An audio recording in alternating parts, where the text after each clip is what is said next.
Hello दोस्तों, स्वागत है आपका मेरे यूट्यूब चैनल में। कैसे हैं आप? आशा करता हूं कि आप खुश होंगे, स्वस्थ होंगे और मस्त होंगे। तो लास्ट वीडियो में हमने इश्यूएंस ऑफ शेयर्स पे बात करी थी, when consideration is other than cash. I hope आपने वो वीडियो देखी होगी और आपको वीडियो अच्छी लगी होगी। अगर आपने वो वीडियो नहीं देखी है तो उसका लिंक मैंने आई बटन में दे दिया है, आप वहां से जाके वीडियो को देख सकते हैं। आज की इस वीडियो में हम बात करेंगे फॉरफीचर ऑफ शेयर्स के बारे में। पहले हम बात करेंगे what is forfeiture of shares, फिर हम बात करेंगे कि अकाउंटिंग ट्रीटमेंट कैसे की जाती है when we do forfeiture of shares in case shares are issued at par and in case shares are issued at premium. फिर हम बात करेंगे कि जो शेयर फॉरफीचर अकाउंट होता है इसको हम अपनी बुक्स ऑफ अकाउंट्स में शो कैसे करते हैं, इनके डिस्क्लोजर कैसे होते हैं नोट्स टू अकाउंट्स में। और फिर कुछ एग्जांपल्स के थ्रू इन सारे कॉन्सेप्ट्स को समझने की कोशिश करेंगे।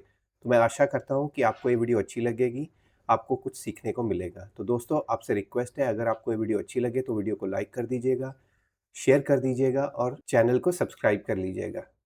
तो चलिए शुरू करते हैं आज की इस वीडियो को। तो पहले डिस्कस कर लेते हैं फॉरफीचर ऑफ शेयर्स होता क्या है। फॉरफीचर ऑफ शेयर्स का मतलब होता है शेयर्स को कैंसिल कर देना, उनके शेयर्स फॉरफीड कर देना।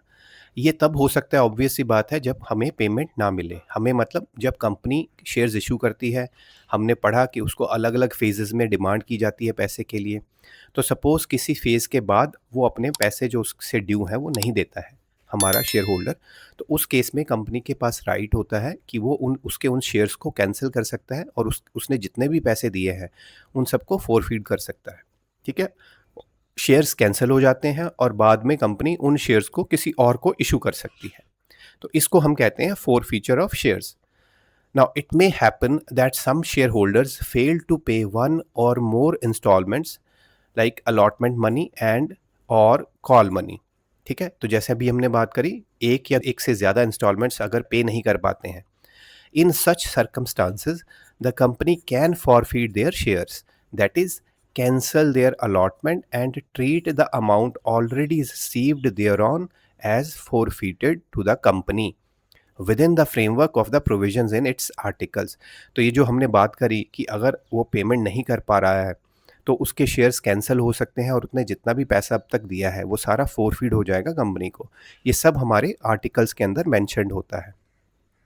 ठीक है, जनरली ये सारे प्रोविजंस जो है आर्टिकल्स में मेंशन्ड होते हैं कि ये प्रोसेस क्या रहेगी, कितने टाइम के बाद नोटिस दिए जाएंगे, कितने नोटिस दिए जाएंगे शेयर होल्डर्स को पैसे सबमिट करने के लिए, और अगर कितने नोटिस के बाद शेयर्स एक्चुअल में फोरफीड किए जाएंगे। These provisions are usually based on Table F, which authorize the directors to forfeit the shares for non-payment of calls made। तो कंपनीज एक्ट में टेबल एफ है जो ऑथराइज करता है डायरेक्टर्स को इन शेयर्स को फोरफीड करने के लिए in case non payment of calls is done. When shares are forfeited, all entries relating to the shares forfeited, except those relating to premium already recorded in the accounting records, must be reversed. अब इसका मतलब ये हुआ, क्योंकि हमने जब भी पैसा रिसीव किया होगा तो हमने नॉर्मल ट्रांजैक्शंस की होंगी, नॉर्मल एंट्रीज की होंगी अपनी बुक्स ऑफ अकाउंट्स में। तो जब हम शेयर्स को कैंसिल करेंगे तो वो सारी एंट्रीज रिवर्स कर देंगे, क्योंकि अब हमने वो कैंसिल कर दिया है तो जितना भी शेयर कैपिटल अकाउंट में पैसा पड़ा है उसका वो सारा उसमें से कैंसिल करेंगे, तभी तो दोबारा से इशू कर पाएंगे। ठीक है, तो सारा रिवर्स हो जाता है। अब देखते हैं पहला केस कि अगर शेयर इशूड एट पार है तो कैसे हम इसको रिवर्स करेंगे। So accordingly share capital account is debited with the amount called up in respect of shares that are forfeited, and the respective unpaid calls or calls in arrears accounts are credited with the amount already received। अब इसको समझते हैं। देखिए, suppose हमने 10 रुपये का एक share था, 10 रुपये में से हमें 4 रुपीज़ मिल चुके हैं, 6 रुपीज़ पेंडिंग है। अब ये जो 6 रुपीज़ हैं जो हमने डिमांड की होगी, ये कंसर्न्ड कॉल्स में या कॉल्स इन एरियर्स में या कंसर्न्ड अलॉटमेंट अकाउंट में डेबिट दिखा रहा होगा कि जो अभी पैसे ड्यू हैं लेकिन मिले नहीं हैं। तो ये एंट्री भी हम रिवर्स कर देंगे। रिवर्स करने का मतलब है कि इनको हम क्रेडिट कर देंगे, तो वो अकाउंट ज़ीरो हो जाएंगे। ठीक है, और जो डिफरेंस है जो हमें मिल गए हैं, अब ये जो 4 रुपये हमें मिले हैं इसके लिए शेयर फॉरफीचर अकाउंट एक हम ओपन करते हैं। अब देखिए, समझिए एंट्री को कैसे करेंगे। Forfeiture of shares issued at par. Now हम करेंगे शेयर कैपिटल अकाउंट को कॉल्ड अप अमाउंट से डेबिट। कॉल्ड अप अमाउंट मतलब जितना हमने टोटल कॉल किया है। देखिए, 4 रुपीज़ तो हमें मिला है लेकिन ये 6 भी तो कॉल किया होगा ना। कॉल किया तो हम ड्यू करते हैं और शेयर कैपिटल अकाउंट को क्रेडिट करते हैं। तो इसका मतलब ये पूरा, अगर हमने 10 के 10 कॉल कर चुके हैं तो ये 10 के 10 रुपीज़ से ये क्रेडिट ऑलरेडी हुआ है। इसके अगेंस्ट में जो भी अमाउंट ड्यू है वो या तो हमारी कॉल्स इन एरियर्स में होगी या फिर may be share allotment account में या शेयर कॉल्स अकाउंट में होगी जो हमें रिसीव नहीं हुई है। ठीक है, तो अब इसको हम जब 10 रुपीज़ से डेबिट कर देंगे तो हमारा ये शेयर कैपिटल सारा ख़त्म हो जाएगा। ठीक है, अब ये 10 रुपीज़ की तो हमने एडजस्टमेंट कर दी जो हमारे कैपिटल अकाउंट में गया था, शेयर कैपिटल अकाउंट में। अब बारी आती है वो पैसा जो हमें रिसीव हो गया है और वो पैसा जो हमारे कॉल्स अकाउंट में पड़ा है उसको रिवर्स कैसे करेंगे। अब देखिए, जो तो 4 रुपीज़ रिसीव हो गए उसके लिए मैंने आपको बताया कि share for feature account use करते हैं। इसमें वो अमाउंट होती है जो हमें रिसीव हुई है, जो अब हम वापस नहीं देंगे, ये हमारे लिए फॉरफीड हो गई है। तो जितनी पेड अप अमाउंट है, इस केस में 4 रुपीज़ पेड अप थे तो 4 रुपीज़ से यहाँ पे क्रेडिट हो जाएगा। अब ये जो 6 रुपीज़ है ये पेंडिंग थे जो उससे लेने के, ये नेचुरल सी बात है कॉल्स अकाउंट में होंगे या फिर हमने कॉल्स इन एरियर्स अकाउंट इकट्ठा बना के रख दिया होगा। अज्यूमिंग कि अगर डिफरेंट डिफरेंट कॉल्स हैं तो अगर अलॉटमेंट अकाउंट में भी पेंडिंग है तो हम शेयर अलॉटमेंट अकाउंट को क्रेडिट कर देंगे, जितना इस केस में पेंडिंग है तो उतना ये क्रेडिट हो जाएगा, तो अलॉटमेंट अकाउंट हमारा जीरो हो जाएगा।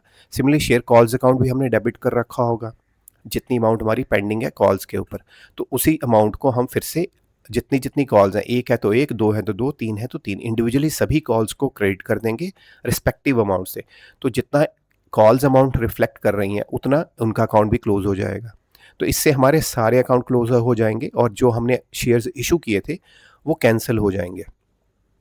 नरेशन में लिख देंगे these many shares forfeited for non payment of allotment money and calls made. तो अगर अलॉटमेंट और कॉल्स में से सिर्फ कॉल्स में ही मनी नहीं मिली है तो ये वाली एंट्री हमारी नहीं होगी, तो हम सिर्फ कॉल्स वाले अकाउंट को क्रेडिट करेंगे। और अगर हमने सब कुछ कॉल्स इन एरियर्स में डाल रखा है तो हम यहाँ पे सीधा टू कॉल्स इन एरियर्स करके उसको ख़त्म कर देंगे। क्लियर? तो ये तो हो गया जब हमने शेयर इशू किए हैं एट पार पे। अब इसमें एक कहानी है कि अगर जब हम इस एट प्रीमियम पे करेंगे तो हमने अभी पढ़ा, इसमें क्या पढ़ा कि हम प्रीमियम के अकाउंट को नहीं छेड़ेंगे except those relating to premium, क्योंकि प्रीमियम हमने लास्ट लेक्चर में पढ़ा था कि सिर्फ 5 रीजंस के लिए ही डेबिट किया जा सकता है। ठीक है, तो इसलिए हम जो हमें रिसीव हो चुका है ऑलरेडी शेयर प्रीमियम अकाउंट में पैसा, उसको हम टच नहीं करेंगे। लेकिन जो पैसा हमें रिसीव नहीं हुआ है, सपोज हमने अलॉटमेंट के टाइम पे डिमांड करी थी प्रीमियम की और हमें अलॉटमेंट मनी नहीं मिली, इसका मतलब हमें प्रीमियम भी नहीं मिला। तो जो प्रीमियम नहीं मिला है उसको तो हम डेबिट करेंगे क्योंकि प्रीमियम अकाउंट को हमने क्रेडिट कर दिया होगा जब भी ड्यू करा होगा, उसको डेबिट करेंगे। लेकिन जो ऑलरेडी रिसीव्ड मनी है उसको डेबिट नहीं करेंगे। वो पैसा हमारे पास आ गया, अब उसका कुछ नहीं करेंगे, वो पैसा सिर्फ तभी यूज़ होगा जब उनके 5 पर्पस में से कोई एक हमें यूज़ करना होगा। ठीक है, तो अब एंट्रीज देख लेते हैं जब शेयर्स प्रीमियम पे इशू होते हैं। If shares issued at premium are forfeited premium already received, तो जितनी हमें रिसीव हो चुकी है चाहे पार्टली चाहे fully, then securities premium reserve account is not debited. तो मैंने बात कर ली पहले कि हम जो रिसीव हो चुका है उसके लिए कुछ नहीं करेंगे, उसके लिए कोई अकाउंट डेबिट नहीं करेंगे। However, if the premium amount has not been received either wholly or partially in respect of the shares forfeited, the securities premium reserve account will also be debited with the amount of premium not received along with share capital account at the time of forfeiture. इसका मतलब साफ साफ है कि जो हमें receive हो चुका है उसको हम कुछ नहीं करेंगे, जो अभी हमारा पेंडिंग है उसको हम शेयर प्रीमियम रिजर्व अकाउंट को डेबिट कर देंगे। और वो डेबिट करने का रीज़न क्या है कि हम ऑलरेडी पहले इसको क्रेडिट कर देते हैं, ड्यू कर देते हैं। और अगर हमें नहीं मिला है तो हमें ये रिवर्स करना पड़ेगा, हमें पैसा तो मिला नहीं तो इसको तब रिवर्स करते हैं, वैसे रिवर्स नहीं करते हैं।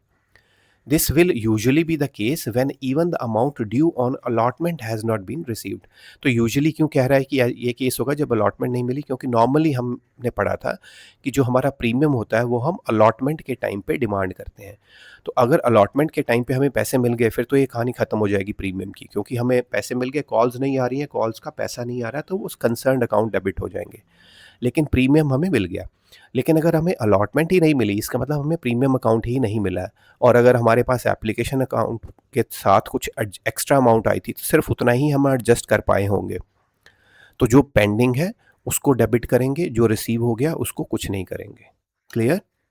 Thus, the journal entry to record the forfeiture of shares issued at premium on which premium has not been fully received will be, तो इतनी अमाउंट का पैसा हमें नहीं मिला है शेयर प्रीमियम में, उतनी अमाउंट हम यहाँ पे डेबिट कर देंगे सिक्योरिटीज प्रीमियम रिजर्व अकाउंट में। और शेयर कैपिटल अकाउंट तो हमारी as such called up amount के साथ रहेगी। और क्रेडिट वही होंगे जैसे हमने लास्ट ट्रांजैक्शन में बात करी थी, शेयर फॉर फीचर अकाउंट उतनी अमाउंट से क्रेडिट होगा जितना हमें रिसीव हो चुका है, ठीक है। और शेयर अलॉटमेंट अकाउंट या कॉल्स अकाउंट डेबिट हो जाए, क्रेडिट हो जाएंगे उतनी अमाउंट से जितने ये ड्यूज़ है। और नरेशन आ जाएगी, these many number of shares forfeited for non payment of allotment money and calls made. अब इंपॉर्टेंट नोट क्या है, if calls in arrear account is maintain, calls in arrears account is credited and not the share allotment and और share calls account. वो मैंने आपको पहले बता दिया। Normally it is a good practice to transfer all pending amounts to calls in arrears. तो बाद में उसके लिए फिर आपको ध्यान नहीं रखना पड़ता कितना अलॉटमेंट अकाउंट में पड़ा है, कितना कॉल्स अकाउंट में पड़ा है। कॉल्स और अलॉटमेंट अकाउंट सारे नील हो चुके होते हैं, सिर्फ जो पेंडिंग होता है कॉल्स इन एरियर्स में होता है, और हम इस कॉल्स इन एरियर्स को यहाँ क्रेडिट करके ये अकाउंट क्लोज कर सकते हैं। ठीक है, क्लियर हो गया। तो दोस्तों, अगर आपको ये वीडियो अच्छी लग रही है तो आपसे रिक्वेस्ट है वीडियो को लाइक कर दीजिएगा। किसी भी तरह का डाउट हो तो कमेंट कॉलम में डाल दीजिएगा, I will reply to those comments. अब बात करते हैं डिस्क्लोजर रिक्वायरमेंट की। The balance of share forfeited account is shown as an addition to the total paid up capital of the company. अब देखिए, नेचुरल सी बात है, पैसा तो हमें मिला ही है ना, चाहे हमने शेयर कैंसिल कर दिए हैं, तो वो पैसा हमारा कहाँ शो होगा, share capital, paid up share capital का ही पार्ट होगा। लेकिन दिखाएंगे कैसे, वो जो हमारा under the head share capital जाएगा, जो कि इक्विटीज़ एंड लाइबिलिटीज़ के ब्रॉड हेड के अंदर आता है, और उसमें हम क्या करेंगे, पेड अप शेयर कैपिटल में ऐड कर देंगे शेयर फॉर फीचर अकाउंट या शेयर्स फॉर फीडेड अकाउंट करके, जितनी अमाउंट हमारी शेयर फॉर फीचर अकाउंट में उसको यहाँ पे ऐड कर देते हैं। ठीक है, बाकी जब अब हम एग्जाम्पल्स करेंगे तो उसमें आपको क्लैरिटी आ जाएगी। तो चलिए स्टार्ट करते हैं एग्जाम्पल्स, ये सारे कॉन्सेप्ट समझने के लिए। तो Honda limited issued 10,000 equity shares of ₹100 each payable as follows: ₹20 on application, 30 on allotment, 20 on first call, 30 on second and final call. 10,000 shares were applied for and allotted. तो 10,000 ही हमने इन्वाइट करे थे और 10,000 ही हमारे पास एप्लीकेशंस आ गई हैं। All money due was received with the exception of both calls on 300 shares held by Supriya. These shares were forfeited. Give necessary journal entries. तो question ये कह रहा है कि हमने 10,000 शेयर इनवाइट किए थे, 10,000 शेयर की एप्लीकेशन आ गई, सबके सब अलॉटमेंट हो गई, हमारे साथ सारी मनी आ गई है एक्सेप्ट ऑन 300 शेयर्स। जो ये जो 20 और 30 की कॉल्स थी, पहली कॉल 20 की, 30 की सेकंड कॉल, ये पैसा 300 शेयर्स पे नहीं मिला है और ये शेयर्स हमने कर दिए हैं forfeit. Give necessary journal entries. तो चलिए देखते हैं कैसे करनी है। तो सबसे पहले तो हम एप्लीकेशन की एंट्रीज करेंगे। ₹20 ऑन एप्लीकेशन का मतलब होगा 2 लाख रुपीज़ हमारे पास रिसीव हुआ होगा एप्लीकेशन में। तो हम क्या करेंगे, बैंक अकाउंट को डेबिट करेंगे with 2 lakh rupees being allotment application money on 10,000 shares at ₹20 पर शेयर, और इक्विटी शेयर एप्लीकेशन अकाउंट हमारा 2 लाख से क्रेडिट हो गया। अब जब हम अलॉटमेंट देंगे तो इसको डेबिट कर देंगे, तो equity share application account debit करके 2 लाख रुपए से ये अकाउंट हमारा क्लोज हो गया और ये सारा पैसा शिफ्ट हो गया इक्विटी शेयर कैपिटल अकाउंट में। ठीक है, तो अब उसके बाद 30 रुपीज़ की अलॉटमेंट ड्यू हो गई, उसकी एंट्री करेंगे। तो इक्विटी शेयर अलॉटमेंट अकाउंट को डेबिट किया 30 रुपीज़ पर शेयर के हिसाब से 3 लाख रुपीज़ हो गए ऑन 10,000 शेयर्स, और equity share capital account credit कर दिया हमने अमाउंट, सेम अमाउंट के साथ 3 लाख से, being money amount due on 10,000 shares at ₹30 पर शेयर। तो अलॉटमेंट ड्यू होगी। अब अलॉटमेंट में हमारे पैसे आ गए हैं सारे, तो ये पूरा 3 लाख हमने बैंक अकाउंट में रिसीव कर लिया और इक्विटी शेयर अलॉटमेंट अकाउंट को हमने 3 लाख से क्रेडिट करके इस अकाउंट को क्लोज कर दिया। अब अलॉटमेंट तक सब कुछ ठीक रहा, अब आती है फर्स्ट कॉल की बारी। तो हमने फर्स्ट कॉल डिमांड करी, तो इक्विटी शेयर फर्स्ट कॉल को डेबिट किया 20 रुपीज़ पर शेयर के हिसाब से 2 लाख रुपीज़ डेबिट हो गए, और हमने इक्विटी शेयर कैपिटल अकाउंट को भी क्रेडिट कर दिया विद 2 लाख रुपीज़। अब 300 शेयर्स पे हमें पैसे नहीं मिले, मतलब 6,000 रुपीज़ हमें नहीं मिले। तो बैंक अकाउंट को हम डेबिट करेंगे 1,94,000 से, और इक्विटी शेयर फर्स्ट कॉल को क्रेडिट कर देंगे विद 194 से। तो इसमें अब 6,000 रुपीज़ अभी भी डेबिट बचे हैं। फिर हमने सेकंड कॉल करी, तो equity share second and final call हमने 30 रुपीज़ पर शेयर के हिसाब से 3 लाख रुपीज़ से डेबिट करके और इक्विटी शेयर कैपिटल अकाउंट को क्रेडिट कर दिया। अब जब इसमें से अगेन 300 शेयर्स पे हमें 9,000 रुपीज़ नहीं मिले, बैलेंस हमें मिल गए, तो हमने बैंक अकाउंट को क्रेडिट किया 2,91,000 से, और सेम अमाउंट से equity share second and final call account credit कर दी। अब 9,000 यहाँ पे ड्यू रह गया है और 6,000 पीछे ड्यू रह गया है। अब हमने शेयर फॉरफीड करने हैं, तो अब क्या करेंगे, 6,000 पीछे था, 9,000 यहाँ था, तो 6,000 एक ये क्रेडिट होगा हमारा जो हमने जर्नल एंट्री देखी थी, 9,000 हमारा ये कॉल्स इन एरियर्स वाला, ये वाला सेकंड कॉल, मतलब ये सेकंड कॉल का है, ये फर्स्ट कॉल का, ये क्रेडिट हो जाएगा। हमें शेयर्स पे पैसे कितने मिले हैं, हमें अलॉटमेंट तक मिल चुके हैं, इसका मतलब हमें 50 रुपीज़ मिल चुके हैं। तो 300 के 50 के हिसाब से 15,000 वी हैव ऑलरेडी रिसीव्ड। तो ये हमारा क्रेडिट हो जाएगा शेयर फॉरफीटेड अकाउंट में। और टोटल जो हमारी इक्विटी कैपिटल डेबिट होगी 300 शेयर्स पे, अगर हम 100 से मल्टीप्लाई तो 30,000 होगा। तो 30,000 से हमारी इक्विटी शेयर कैपिटल रिवर्स हो जाएगी, यानी डेबिट हो जाएगी। तो 30,000 डेबिट हो गया और 15 + 6 + 9 30,000 क्रेडिट हो गया टोटल। तो अब हम ये एंट्री कर देंगे। तो एंट्री के लिए पहले तो डेबिट एंट्री करेंगे, इक्विटी शेयर कैपिटल अकाउंट को डेबिट कर दिया 30,000 से। उसके बाद जो हमारा फर्स्ट कॉल में 6,000 ड्यू था, तो equity share first call account को 6,000 से क्रेडिट कर दिया, तो ये अकाउंट क्लोज हो गया। फिर हमारा 9,000 सेकेंड एंड फाइनल कॉल में ड्यू था, तो equity share second and final call account को डेबिट किया, क्रेडिट किया 9,000 से, तो हमारा ये अकाउंट क्लोज हो गया। और एंड में जो हमारे पास 15,000 टोटल रिसीव हुए हैं, वो हमने क्रेडिट कर दिया शेयर फॉर फ्यूचर अकाउंट में 15,000। ठीक है, तो ये अकाउंट हमारा क्रिएट हो गया नया। और ये इस तरह से हमारी ये सारी एंट्रीज हो गई। ठीक है, तो आई होप अब आपको क्लियर हो गया होगा कि हम नॉर्मल केस में जर्नल एंट्रीज कैसे करते हैं। ठीक है, अब आगे बढ़ते हैं। Sunaina, a shareholder holding 500 shares of rupees 10 each, did not pay the allotment money of rupees 4 per share, including a premium of rupees 2, and the first and final call of rupees 3. Her shares were forfeited after the first and final call. Give journal entry for forfeiture of the shares. तो इस case में 500 shares allot हुए हैं सुनैना को, उसने allotment money नहीं दी है 4 रुपीज़ पर शेयर, जिसमें 2 रुपीज़ प्रीमियम की है। ठीक है, तो अलॉटमेंट मनी के दो पार्ट हैं, 2 रुपीज़ हमारे जो एक्चुअल में अलॉटमेंट के हैं, और 2 रुपीज़ हमारा है प्रीमियम, ये अभी पेंडिंग है। और फर्स्ट एंड फाइनल कॉल जो 3 रुपीज़ की कॉल है, ये भी एक ही कॉल है, तो ये भी पेंडिंग है। तो अगर हम प्रीमियम हटा दें, तो एक्चुअल में जो फेस वैल्यू है वो हमने 3 रुपीज़ यहाँ और 2 रुपीज़ यहाँ, 5 रुपीज़ अभी अनपेड है। इसका मतलब 5 रुपीज़ पेड हैं, जो एप्लीकेशन पे 5 मिले होंगे, एप्लीकेशन 5 मिले तभी बैलेंस 2 यहाँ रिकवर हो रहा है और 3 यहाँ रिकवर हो रहा है। ठीक है, तो इसका मतलब 5 अगर हमें मिल गए तो 5 × 500 2,500 इसने ऑलरेडी पेड है, सुनीना ने पे कर रखे हैं 2,500। और जो ड्यू है प्रीमियम पे, अगर हम 500 से मल्टीप्लाई करेंगे तो 1,000 ड्यू है। और अगर अलॉटमेंट की बात करें इन टोटलिटी, तो टोटल अलॉटमेंट हमारी 2,000 ड्यू है, 500 × 4, तो 2,000 ड्यू है, उसमें से 1,000 प्रीमियम के है, और इधर 3 ड्यूज़ है, यानी 1,500 यहाँ पे ड्यू है। तो अगर हम इन सबको जर्नल एंट्री में देखेंगे, तो सबसे पहले हमें शेयर कैपिटल अकाउंट डेबिट करना पड़ेगा। अभी मैं शॉर्ट में टर्म्स यूज़ कर रहा हूँ। शेयर कैपिटल अकाउंट डेबिट कितने में होगा, 500 शेयर्स हैं, 10 रुपये की फेस वैल्यू के हैं, तो यानी कि 5,000 रुपीज़ से तो ये डेबिट होगा हमारा। ठीक है, अब दूसरी बात, हमें प्रीमियम रिसीव नहीं हुआ है 1,000 रुपीज़। ठीक है, तो ये भी डेबिट होगा, तो ये हमारा securities premium reserve account debit हो जाएगा विद 1,000 रुपीज़। तो ये हो जाएंगी हमारी डेबिट की एंट्रीज। अब क्रेडिट में हमें क्या होगा, टू शेयर अलॉटमेंट अकाउंट, जिसमें हमारी अलॉटमेंट की अमाउंट ड्यू थी, वो कितनी ड्यू थी, टोटल 2,000 ड्यू थी, तो ये 2,000 क्रेडिट हो जाएगा, तो हमारी ये अलॉटमेंट खत्म हो जाएगी। कॉल्स हमारी 1,500 से ड्यू थी, तो यहाँ पे टू शेयर कॉल अकाउंट करके 1,500 से क्रेडिट कर देंगे। अब हमें रिसीव हुआ टोटल 2,500, ये हमारा चला जाएगा to share forfeiture account में, तो ये यहाँ आ जाएगा। तो टोटल अगर आप देखेंगे 6,000 हमारा क्रेडिट हो गया है और 6,000 ही हमारा डेबिट हो गया है, तो ये होगी हमारी जर्नल एंट्री। ठीक है, अब देखिए ये रही एंट्री, शेयर कैपिटल अकाउंट को हमने डेबिट कर दिया 5,000 से, 500 शेयर से 10 रुपीज़ फेस वैल्यू के।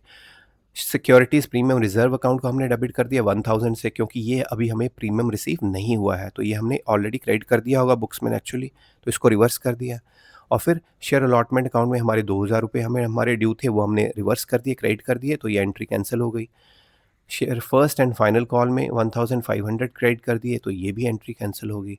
और एक शेयर फॉर फ्यूचर अकाउंट हमने बना दिया, 2,500 से क्रेडिट कर दिया है, जो हमें एक्चुअल में पैसे रिसीव हुए। ठीक है, तो आई होप अब आपको क्लियर हो गई होगी कि जब प्रीमियम होता है और हमें रिसीव नहीं हुआ होता है, तो हम इस तरह से एंट्री करेंगे। और अगर हमें प्रीमियम रिसीव किया होता है तो उसको इग्नोर कर देते। सपोज़ हमारी अलॉटमेंट में हमें अलॉटमेंट की बजाय कॉल में पैसे नहीं मिले होते, तो ये वाली एंट्री भी रिवर्स हो जाती और ये वाली एंट्री भी रिवर्स हो जाती, क्योंकि प्रीमियम हमें मिल गया होता और ये भी ख़त्म हो गया होता। ठीक है, चलिए अब आगे चलते हैं।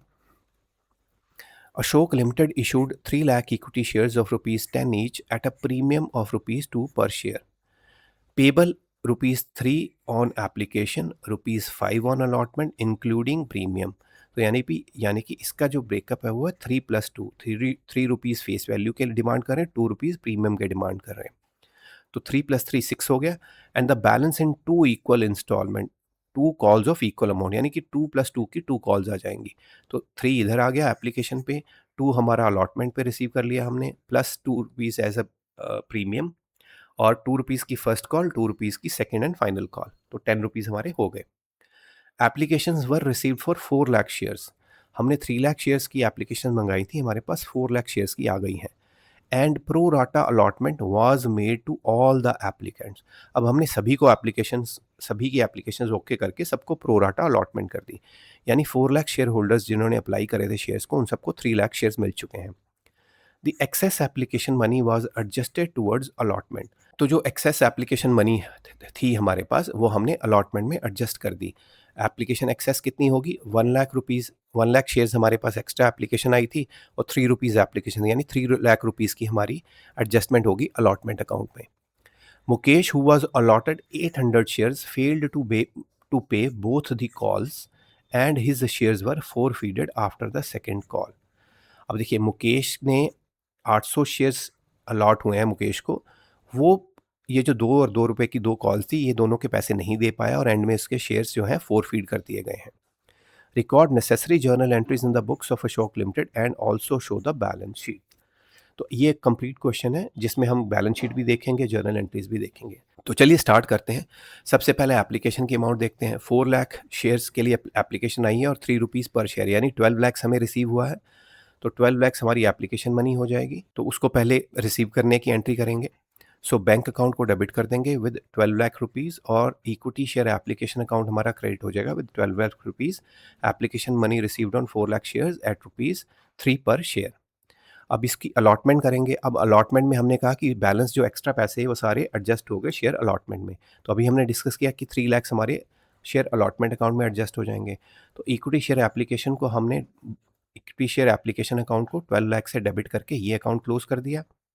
अब ये पैसा ट्रांसफ़र हो गया, 9 लाख तो एक्चुअल में ट्रांसफ़र हो गया इक्विटी शेयर कैपिटल अकाउंट में, और 3 लाख हमारा शेयर अलॉटमेंट अकाउंट में ट्रांसफ़र हो गया. तो 3 लाख रुपीज़ की हमने एडजस्टमेंट कर ली अलॉटमेंट अकाउंट में. अब एक्चुअल में जब अलॉटमेंट ड्यू करेंगे तब उसकी एंट्री करेंगे. तो अलॉटमेंट हमने कर ली 5 रुपीज़ पर शेयर के हिसाब से, जिसमें 2 रुपीज़ प्रीमियम के भी हैं.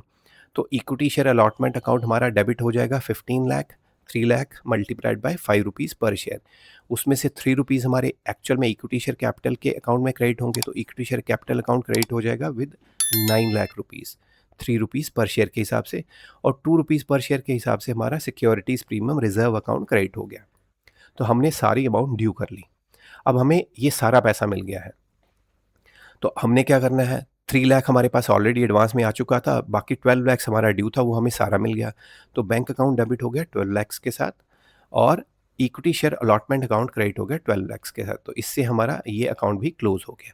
तो अलॉटमेंट क्लियर होगी. अब हमने 2 रुपीज़ की फ़र्स्ट कॉल ड्यू करनी है. तो equity share first call account को 6 लाख से डेबिट कर दिया, और equity share capital account 6 lakh से क्रेडिट हो गया. अब ये अमाउंट हमारी हो गई ड्यू. अब हमें क्वेश्चन में बोला गया है कि 800 शेयर्स के ऊपर हमें अमाउंट नहीं मिली. तो नेचुरली 800 का 2 रुपीज़ यानी 1600 अमाउंट हमें नहीं मिली है. तो वो हमने डायरेक्ट डाल दिए कॉल्स इन एरियर्स में 1600 रुपीज़. और बैंक अकाउंट हमारा बैलेंस अमाउंट जो हमें मिली 5,98,400, उससे हमने डेबिट कर दिया. और equity share first call account हमारा क्रेडिट हो गया है 6 लाख से साथ. तो ये हमारा अकाउंट क्लोज हो गया फर्स्ट कॉल अकाउंट, और हमने जो भी डिफरेंस था वो कॉल्स इन एरियर्स में शिफ्ट कर दिया. अब हम सेकंड कॉल ड्यू करेंगे. तो equity share second and final call हमने 3 रुपीज़ के हिसाब से, 2 रुपीज़ के हिसाब से डेबिट कर दी, 6 लाख रुपीज़ हो गए, और सेम अमाउंट हमने क्रेडिट कर दी इक्विटी शेयर कैपिटल अकाउंट में. तो ये हमारी सेकंड कॉल और फाइनल कॉल ड्यू हो गई. अब अगेन हमें 800 शेयर्स पे अमाउंट रिसीव नहीं हुई, यानी कि अगेन हमने कॉल्स इन एरियर्स को 1600 से डेबिट कर दिया, और बैलेंस अमाउंट हमें रिसीव हो गई, तो हमने बैंक अकाउंट को डेबिट कर दिया. और सारी की सारी अमाउंट हमारी equity share second and final call में क्रेडिट हो गई है. तो इससे हमारा ये अकाउंट क्लोज हो गया. अब हमारे पास बुक्स में कॉल्स इन एरियर्स बचे हैं 1600 प्लस 1600 यानी 3200 के हमारे कॉल्स इन एरियर्स बचे हैं। ठीक है, अब हम करेंगे इन शेयर्स को फोरफीट। तो ये दोनों अकाउंट मतलब 3200, एक तो ये क्रेडिट हो जाएगा, दूसरा जितना अमाउंट हमें रिसीव हो चुकी है, तो इस ₹4 के अलावा हमें सारा रिसीव हो गया, यानी 6 प्लस ₹2 प्रीमियम, ₹8 हमें रिसीव हुए हैं। लेकिन हमने बात करी थी कि हम प्रीमियम अकाउंट को नहीं टच करेंगे, प्रीमियम अकाउंट जो एक बार क्रेडिट हो गया उसका अब कुछ नहीं करेंगे। यानी हमारी जो फेस वैल्यू है उसमें से ₹6 हमारे रिसीव हुए हैं, 4 छोड़ दिए हैं। तो 6 के हिसाब से ₹800 का 4800 होता है। तो ये हमारा शेयर फोर फीचर अकाउंट में क्रेडिट होगा। ये फोर फीचर में चला जाएगा, ये कॉल्स इन एरियर्स में चला जाएगा, और इक्विटी शेयर कैपिटल जो हमारी डेबिट होगी, जो रिवर्स हो जाएगी, वो होगी 800 शेयर्स के ऊपर, यानी कि 8000। ठीक है, तो ये 8000 डेबिट होगा और ये 8000 इस तरह से क्रेडिट हो जाएगा।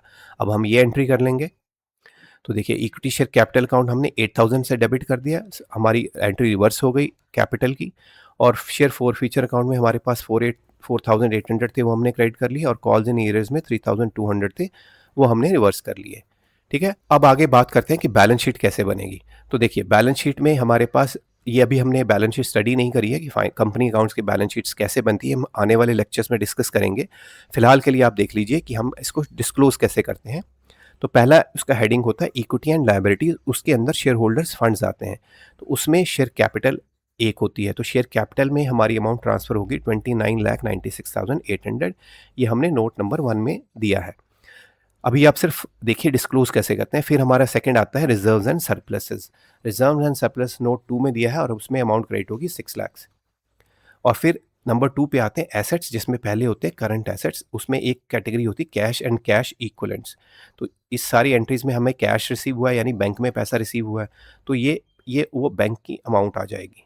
तो हमारी ये होती है एसेट साइड, और ये होती है हमारी लायबिलिटी साइड। तो ये दोनों इतनी अमाउंट से बैलेंस हो जाएंगे।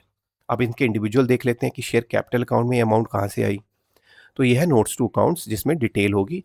पहले शेयर कैपिटल, तो सबसे पहले हम लिखते हैं ऑथराइज्ड कैपिटल, तो जो भी कंपनी की ऑथराइज्ड कैपिटल है वो हम यहाँ नोट कर लेंगे, जितनी भी होगी। फिर आएगी इशूड कैपिटल। अब हमने 3 लाख शेयर्स इशू किए थे, तो 3 lakh equity share of ₹10 each, 30 lakh यहाँ पे आ गया है। फिर बारी आती है सब्सक्राइब्ड कैपिटल की।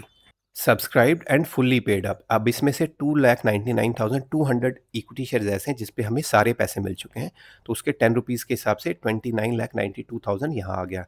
फिर हमने अभी डिस्कस करा था कि जो डिस्क्लोजर में हम इसको ऐड कर देते हैं शेयर फोर फीचर अकाउंट को, तो इसमें अब हम क्या करेंगे, जो हमारा शेयर फोर फीचर अकाउंट में पैसा बचा हुआ है वो यहाँ ऐड होता है। Share four feature account add करके 4800 यहाँ पे जुड़ जाएगा, तो टोटल हमारा शेयर कैपिटल में आ जाएगा 29,96,800। और सेकंड हमारा है रिजर्व्स एंड सरप्लस। इसमें हमारा जो ₹2 पर शेयर के हिसाब से जो हमारा शेयर प्रीमियम हमें मिलना था, वो तो सभी शेयर्स पे मिल गया था, पूरे 3 लाख पे, तो 6 लाख यहाँ पे क्रेडिट हो गया। फिर हम आएंगे एसेट्स में। एसेट्स में हमारे पास सिर्फ बैंक अकाउंट की ही एंट्री है, तो हमारे पास टोटल हमें जो अमाउंट रिसीव हुई है वो ये हुई है 35,96,800। वो सारी की सारी हमने इसके अंदर शो कर दी है। ठीक है, तो आई होप अब आपको क्लियर हो गया होगा कि इस क्वेश्चन को हमने कैसे किया, और हमने कैसे इन अमाउंट्स को डिस्क्लोज किया बैलेंस शीट में और नोट्स टू अकाउंट्स में। दोस्तों, अगर आप इस चैनल पे नए हैं तो आपसे रिक्वेस्ट है चैनल को सब्सक्राइब कर लीजिएगा। इसमें आपको और आगे बहुत अच्छी अच्छी वीडियोस मिलेंगी, जिससे आपके अकाउंटिंग के कॉन्सेप्ट्स क्लियर हो जाएंगे।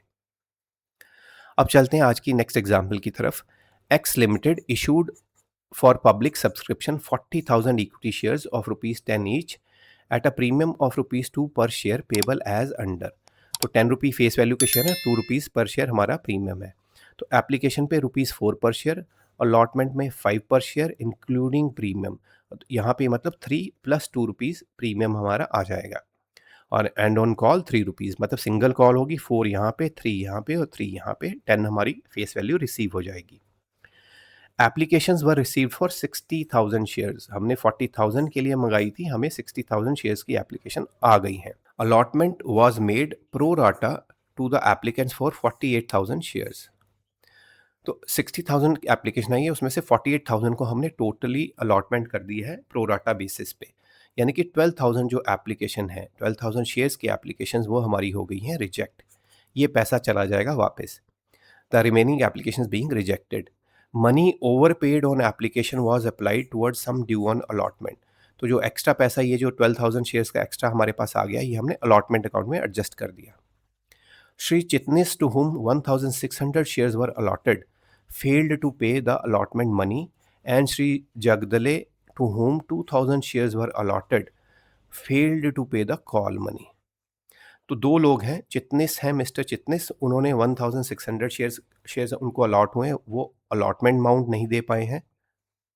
और श्री जगदले जो हैं, उनको 2,000 शेयर अलॉटेड है, वो कॉल मनी नहीं दे पाए हैं। These shares were subsequently फोरफीटेड।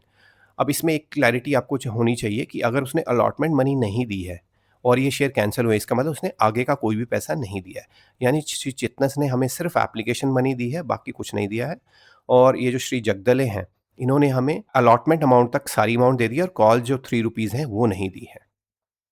Record journal entries in the books of the company to record the above transactions. ठीक है, अब इसमें पहले थोड़े से हम वर्किंग नोट्स बनाएंगे। ठीक है, वर्किंग नोट्स में क्या क्या करेंगे, पहले तो हम देखेंगे कि हमारी अलॉटमेंट में अमाउंट रिसीव हुई कितनी है।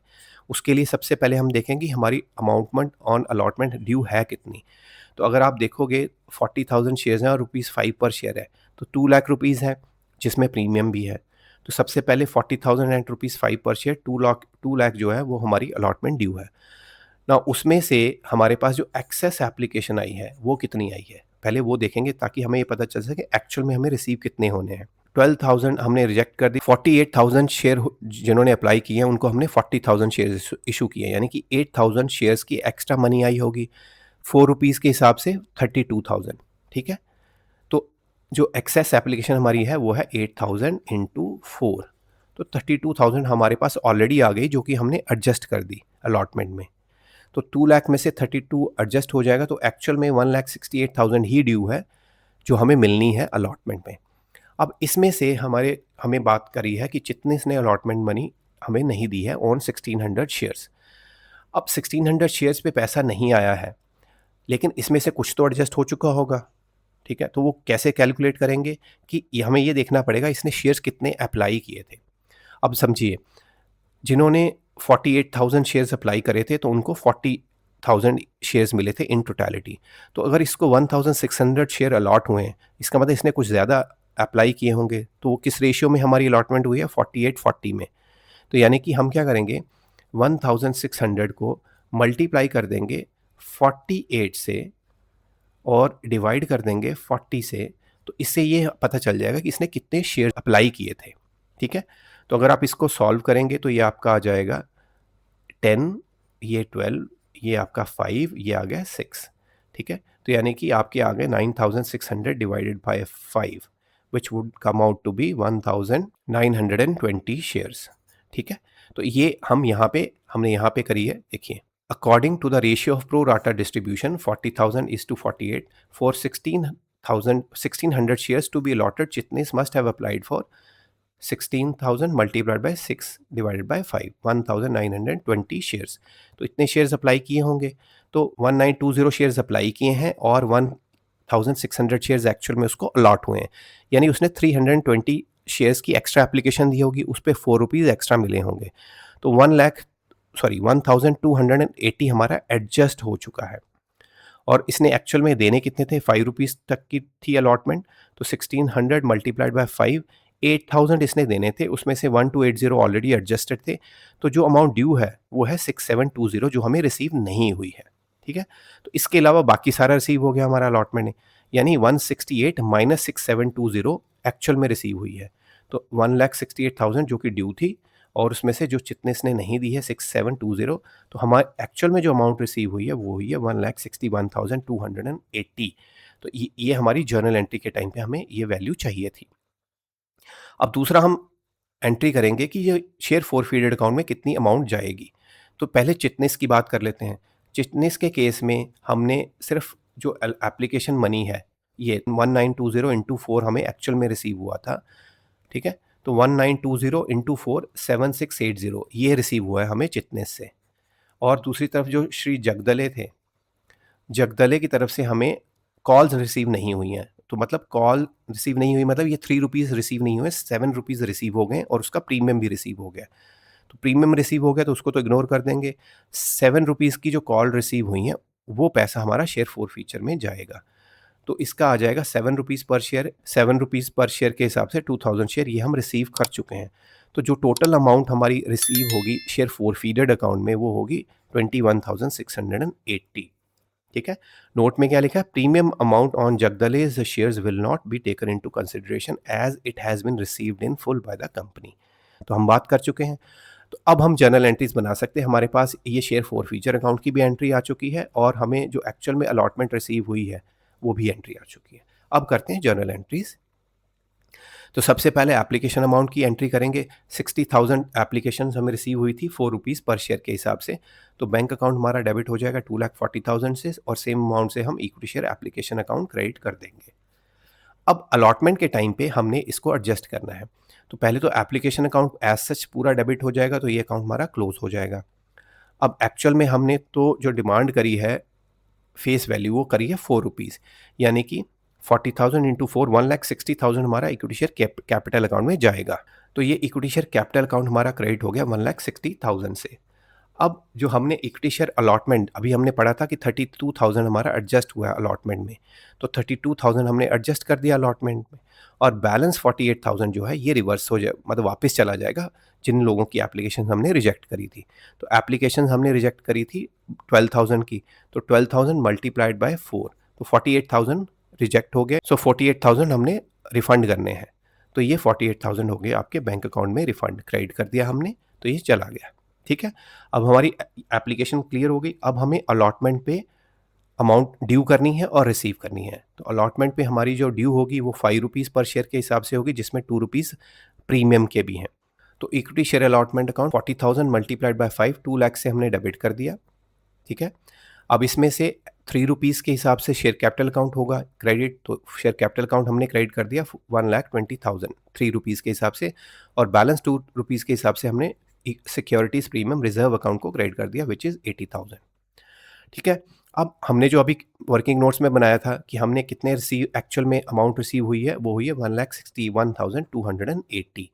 तो इसकी एंट्री कर लेंगे। बैंक अकाउंट डेबिट हो जाएगा 1,61,280 और हमें चिटनिस के पैसे नहीं मिले हैं जो कि हमारे थे 6,720। ये अमाउंट थी जो हमें रिसीव नहीं हुई थी। तो हमने कॉल्स इन एरियर्स अकाउंट में डेबिट कर दिए 6,720 और टोटल हमारी 1,68,000 से equity share allotment account credit हो गया। तो अब इससे क्या होगा, हमारा ये अलॉटमेंट अकाउंट खत्म हो गया। 1,68,000 यहाँ थे और 32,000 हमने पीछे यहाँ पे एडजस्ट कर दिए थे। ठीक है। तो हमारी अलॉटमेंट की सारी एंट्रीज अब हो गई हैं कंप्लीट।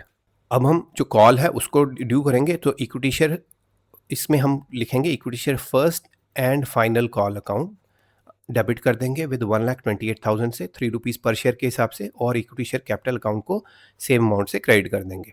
ठीक है। अब ये जो अमाउंट है इसको रिवर्स करेंगे, इसमें से हमें कुछ पैसे नहीं मिले हैं। ठीक है। तो वो भी हमने देख रखा है। 1,600 प्लस 2,000 3,600 शेयर्स पे हमें कॉल नहीं मिली है। तो 3,600 शेयर्स मल्टीप्लाइड बाय 3, यानी हमें 10,800 रुपीज़ की अमाउंट कॉल्स में नहीं मिली है। तो जो कि कॉल्स इन एरियाज़ में हम डेबिट कर देंगे। तो ये रहा amount. Calls in areas account में हमने 10,800 डेबिट किया, बैलेंस हमें मिल गया, तो बैंक अकाउंट डेबिट कर देंगे 1,09,200 से, और ये हमारा क्रेडिट हो गया 120 से। तो ये अकाउंट हो गया क्लोज। ठीक है। अब हमारी सारी एंट्रीज होगी। अब हमने शेयर फोरफीड करने हैं। तो कॉल्स इन एरियाज़ में हमारे पास यहाँ पे 10,800 है और यहाँ पे हमारे पास है 6,720। तो ये दोनों जो है अकाउंट ये हो जाएंगे अब हमारे क्रेडिट। ठीक है। तो और शेयर फोर फीचर अकाउंट अभी हमने बात करी थी कि 21,680 से हमारा शेयर फोर फीचर अकाउंट हो जाएगा क्रेडिट।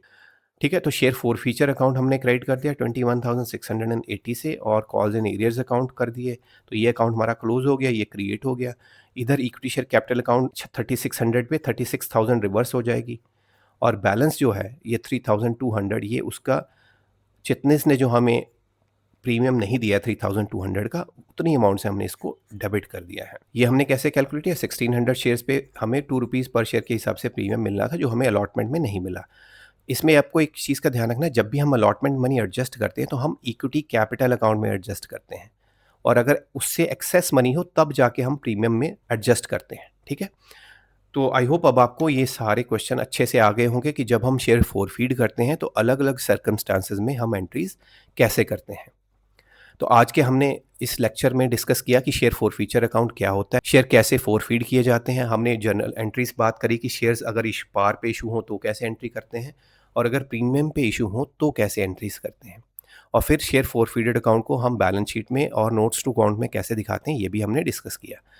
तो आई होप आपको ये वीडियो अच्छी लगी होगी, और अगर आपको वीडियो अच्छी लगी है तो रिक्वेस्ट है वीडियो को लाइक कर दीजिएगा, दोस्तों के साथ शेयर कर लीजिएगा, और चैनल को सब्सक्राइब जरूर कर लीजिएगा। Thank you so much for watching this video.